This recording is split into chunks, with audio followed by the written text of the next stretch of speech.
जय हिंद दोस्तों। 21 तोपों की सलामी के साथ प्रेमचंद स्पेशल सीरीज में आप सभी का बहुत स्वागत है। अगर आप इस चैनल पर नए हैं तो कृपया चैनल को सब्सक्राइब कर लीजिए और बेल आइकन जरूर प्रेस कर दीजिए। साथ में एक आवश्यक सूचना, ये चैनल रोज आपके लिए एक रोचक कार्यक्रम इतिहास में आज लेकर प्रस्तुत होता है, जिसमें कि हम तारीख दर तारीख महान व्यक्तियों एवं घटनाओं के बारे में चर्चा करते हैं। आइए शुरू करते हैं आज की नई कहानी, यही मेरा वतन है। आज पूरे 60 बरस के बाद मुझे अपने वतन, प्यारे वतन का दर्शन फिर नसीब हुआ। जिस वक्त मैं अपने प्यारे देश से विदा हुआ और किस्मत मुझे पश्चिम की तरफ ले चली, मेरी उठती जवानी थी।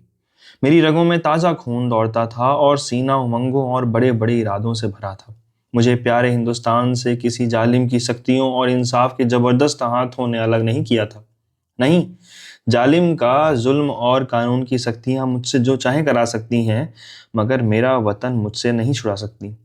यह मेरे बुलंद इरादे और बड़े बड़े मंसूबे थे जिन्होंने मुझे देश निकाला दिया। मैंने अमेरिका में खूब व्यापार किया, खूब दौलत कमाई और खूब ऐश किए। भाग्य से ऐसी बीवी पाई जो अपने रूप में बेजोड़ थी, जिसकी खूबसूरती का चर्चा सारे अमेरिका में फैला हुआ था, जिसके दिल में किसी ऐसे ख्याल की गुंजाइश भी न थी जिसका मुझसे संबंध न हो। मैं उस पर दिलो जान से न्यौछावर था और वह मेरे लिए सब कुछ थी। मेरे 5 बेटे हुए, सुंदर, हृष्ट-पुष्ट और नेक, जिन्होंने व्यापार को और भी चमकाया और जिनके भोले नन्हे बच्चे उस वक्त मेरी गोद में बैठे हुए थे जब मैंने प्यारी मातृभूमि का अंतिम दर्शन करने के लिए कदम उठाया। मैंने बेशुमार दौलत, वफादार बीवी, सपूत बेटे और प्यारे प्यारे जिगर के टुकड़े, ऐसे ऐसे अनमोल नेमतें छोड़ दी, इसलिए कि प्यारी भारत माता का दर्शन कर लूं। अंतिम दर्शन। मैं बहुत बुढ़ा हो गया था। 10 और हों तो पूरे 100 बरस का हो जाऊं। और अब अगर मेरे दिल में कोई आरजू बाकी है तो यही कि अपने देश की खाक में मिल जाऊं। यह आरजू कुछ आज ही मेरे मन में पैदा न हुई। उस वक्त भी थी जबकि मेरी बीवी अपनी मीठी बातों और नाजुक अदाओं से मेरा दिल खुश किया करती थी, जबकि मेरे नौजवान बेटे सवेरे आकर अपने बूढ़े बाप को अदब से सलाम किया करते थे। उस वक्त भी मेरे जिगर में एक कांटा सा खटकता था, और वह कांटा यह था कि मैं यहाँ अपने देश से निर्वासित हूँ। यह देश मेरा नहीं है, मैं इस देश का नहीं हूँ। धन मेरा था, बीवी मेरी थी, लड़के मेरे थे और जायदादें मेरी थीं, मगर जाने क्यों मुझे रह रह कर अपनी मातृभूमि के टूटे फूटे झोपड़े, 4-6 बीघा मौरूसी जमीन और बचपन के लंगोटिया यारों की याद सताया करती थी। और अक्सर खुशियों की धूमधाम में भी यह ख्याल चुटकी लिया करता था कि काश अपने देश में होता। मगर जिस वक्त बंबई में जहाज से उतरा और काले कोट पतलून पहने टूटी फूटी अंग्रेजी बोलते मल्लाह देखे, फिर अंग्रेजी दुकानें, ट्रामवे और मोटर गाड़ियां नजर आईं, फिर रबड़ वाले पहियों वाली गाड़ियों और मुंह में चरूट दबाए आदमियों से मुठभेड़ हुई, फिर रेल का विक्टोरिया टर्मिनस स्टेशन देखा और रेल पर सवार होकर अपने गांव में चला। प्यारे गांव को, जो हरी भरी पहाड़ियों के बीच में आबाद था, तो मेरी आंखों में आंसू भर आए। मैं खूब रोया, क्योंकि यह मेरा प्यारा देश न था। यह वो देश न था जिसके दर्शन की लालसा हमेशा मेरे लिए लहरें लिया करती थी। यह कोई और देश था, वह अमेरिका था, इंग्लिस्तान था, मगर प्यारा भारत नहीं था। रेलगाड़ी जंगलों, पहाड़ों, नदियों और मैदानों को पार करके मेरे प्यारे गांव के पास पहुंची, जो किसी जमाने में फूल पत्तों की बहुतायत और नदी नालों की प्रचुरता में स्वर्ग से होड़ करता था। मैं गाड़ी से उतरा तो मेरा दिल बांसों उछल रहा था। अब अपना प्यारा घर देखूंगा, अपने बचपन के प्यारे साथियों से मिलूंगा। मुझे उस वक्त यह बिल्कुल याद न रहा कि मैं 90 बरस का बूढ़ा आदमी हूँ। ज्यों-ज्यों मैं गांव के पास पहुंचता था, मेरे कदम जल्द जल्द उठते थे और दिल में एक ऐसी खुशी लहरें मारा करती थीं जिसे बयान नहीं किया जा सकता। हर चीज पर आंखें फाड़ फाड़ कर निगाह डालता।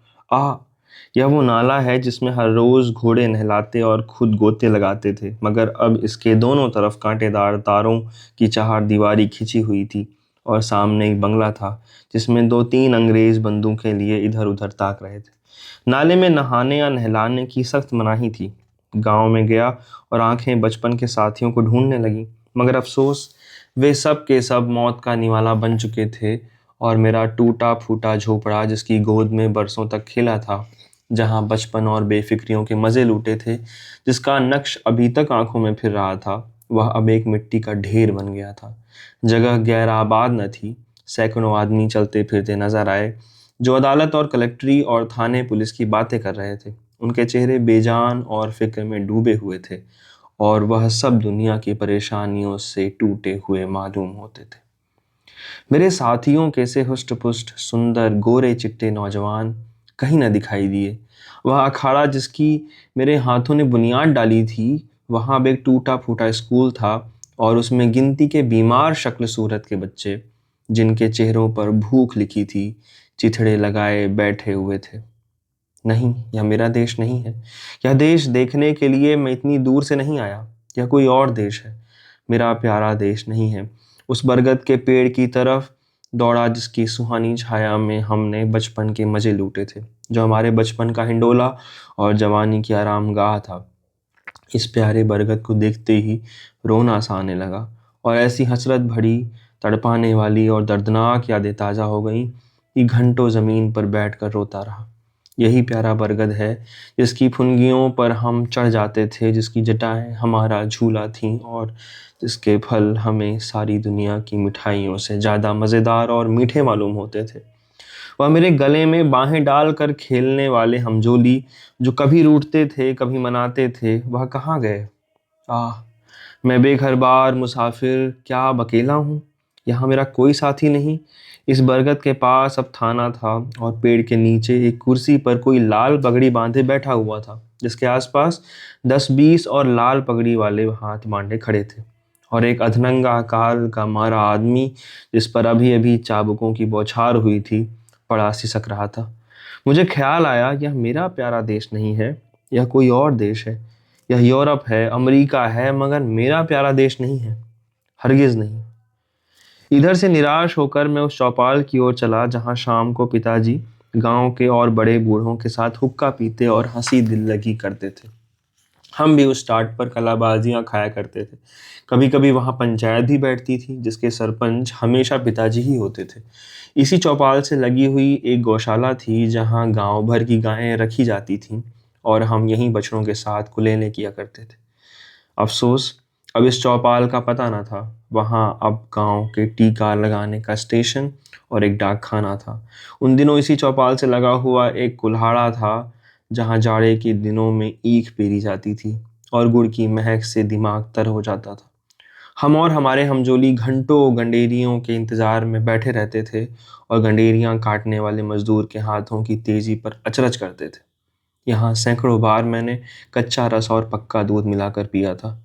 यहाँ आसपास के घरों से औरतें और अपने बच्चे खड़े लेकर आती, और उन्हें रस से भरवा कर ले जाते।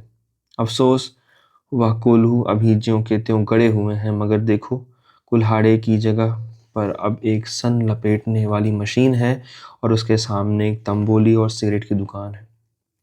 इन दिल को छलनी करने वाले दृश्यों से दुखी होकर मैंने एक आदमी से, जो सूरत से शरीफ नजर आता था, कहा, बाबा, मैं परदेसी मुसाफिर हूँ, रात भर पड़े रहने के लिए मुझे जगह दे दो। इस आदमी ने मुझे सर से पैर तक घूर कर देखा और बोला, आगे जाओ, यहाँ जगह नहीं है। मैं आगे गया, और यहाँ से फिर हुक्म मिला, आगे जाओ। 5वीं बार सवाल करने पर एक साहब ने मुट्ठी भर चने मेरे हाथ पर रख दिए। चने मेरे हाथ से छूटकर गिर पड़े, और आंखों से आंसू बहने लगे। हाय! यह मेरा प्यारा देश नहीं है, यह कोई और देश है। यह हमारा मेहमान और मुसाफिर की आवभगत करने वाला प्यारा देश नहीं, हरगिज नहीं। मैंने एक सिगरेट की डिबिया ली और एक सुनसान जगह पर बैठकर बीते दिनों की याद करने लगा, कि यकायक मुझे उस धर्मशाला का ख्याल आया जो मेरे परदेश जाते वक्त बन रही थी। मैं उधर की तरफ लपका कि रात किसी तरह वहीं काटूं, मगर अफसोस, हाय अफसोस, धर्मशाला की इमारत ज्यों की त्यों थी, लेकिन उसमें गरीब मुसाफिरों के रहने के लिए जगह न थी। शराब और शराबखोरी, जुआ और बदचलनी का वहाँ अड्डा था। यह हालत देखकर बरबस दिल से एक ठंडी आह निकली। मैं जोर से चीख उठा, नहीं नहीं, और 1000 बार नहीं, यह मेरा वतन, मेरा प्यारा देश, मेरा प्यारा भारत नहीं है।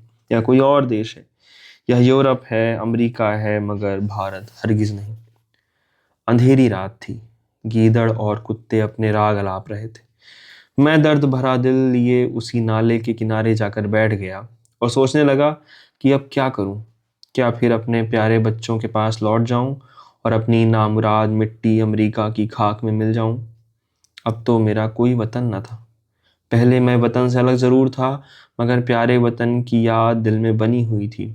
अब बेवतन हूँ, मेरा कोई वतन नहीं। इसी सोच विचार में बहुत देर तक चुपचाप घुटनों में सर दिए बैठा रहा। रात आंखों ही आंखों में कट गई।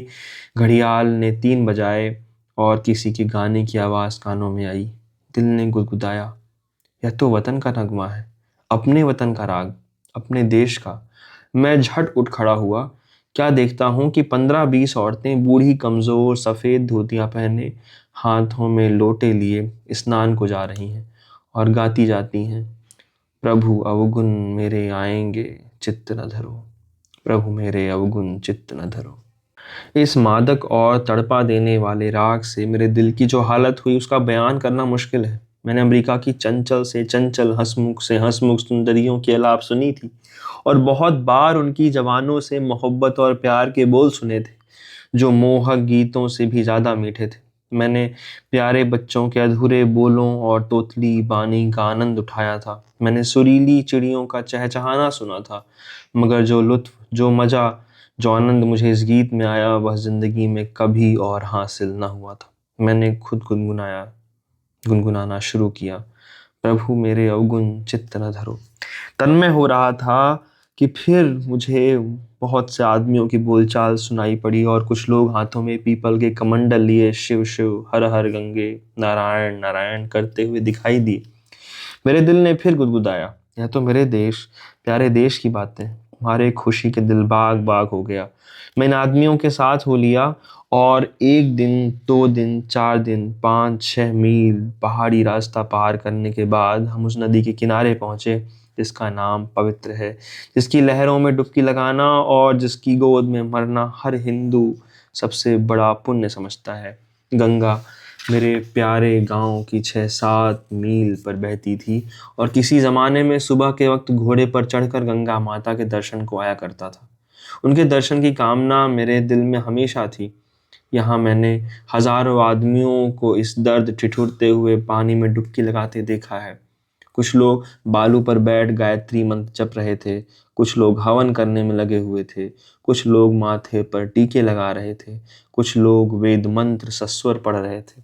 मेरे दिल ने फिर गुदगुदाया और मैं जोर से कह उठा, हाँ हाँ, यही मेरा देश है, यही मेरा वतन है, यही मेरा भारत है और इसी के दर्शन की, इसी की मिट्टी में मिल जाने की आरजू मेरे दिल में थी।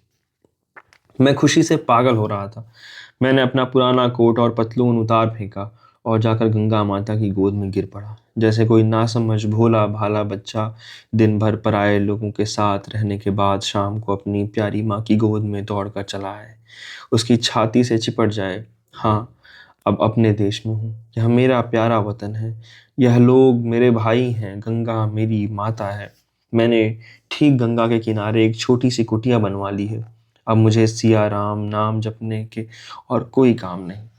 मैं प्रातः सायंकाल गंगा स्नान करता हूँ और मेरी प्रबल इच्छा है कि इसी स्थान पर मेरे प्राण निकलें और मेरी अस्थियां गंगा माता की लहरों की भेंट हों। मेरी स्त्री, मेरे पुत्र बार बार बुलाते हैं, मगर अब मैं गंगा माता का तट और अपना प्यारा देश छोड़कर वहाँ नहीं जा सकता। अपनी मिट्टी गंगा जी को सौंपूंगा। अब संसार की कोई आकांक्षा मुझे इस स्थान से नहीं हटा सकती, क्योंकि यह मेरा प्यारा देश है और यही मेरी प्यारी मातृभूमि है। बस मेरी उत्कट इच्छा यही है कि मैं अपनी प्यारी मातृभूमि में ही अपने प्राण विसर्जन करूं। बहुत शुक्रिया। यह कहानी ही समाप्त होती है। अगर आपको यह कहानी पसंद आई हो तो कृपया इसको लोगों से शेयर कीजिएगा। हम जल्द मिलेंगे एक नई कहानी के साथ। धन्यवाद।